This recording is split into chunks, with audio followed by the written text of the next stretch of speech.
తా చెడ్డ కోతి వనమంతా చెరచింది అని సామెత. ఇప్పుడు మనం అలాంటి 3 కోతుల గురించి చూద్దాం. మొదటిది మాట్లాడని కోతి.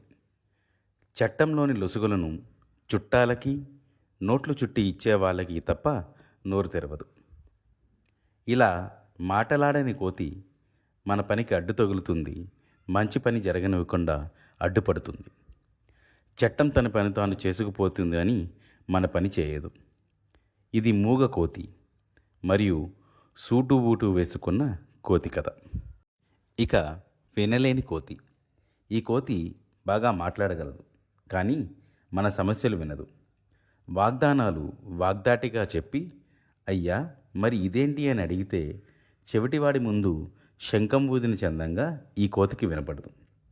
పక్షపాతంతో వ్యవస్థకు పక్షవాతం తెప్పించి చట్టాలను చుట్టాల కోసమే రాసే ఈ కోతి కద్దరి కోతి మరియు చెవిటి కోతి.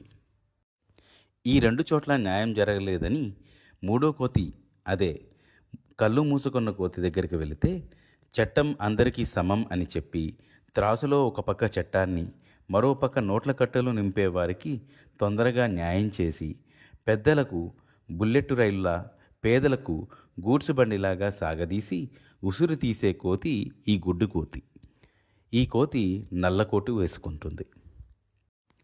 కనిపించే ఈ 3 కోతులు చట్టానికి, న్యాయానికి, ధర్మానికి సంకేతాలైతే కనిపించని ఆ 4వ కోతి ఓటు వేసే కోతి, అంటే మనమే. మనకి మనం కనిపించం కదా. మనకి మనం కనిపించాలి అంటే అర్థం కావాలి. మనం ఓటు విలువ అర్థం కావాలి. అర్థం అంటే అర్థశాస్త్రంలో అర్థం కాదు, తెలివి కావాలి అని. ఒకప్పుడు తులసివనంలో గంజాయి మొక్కలాగా చాలా తక్కువ మంది అవినీతి పరులు ఉండేవారు.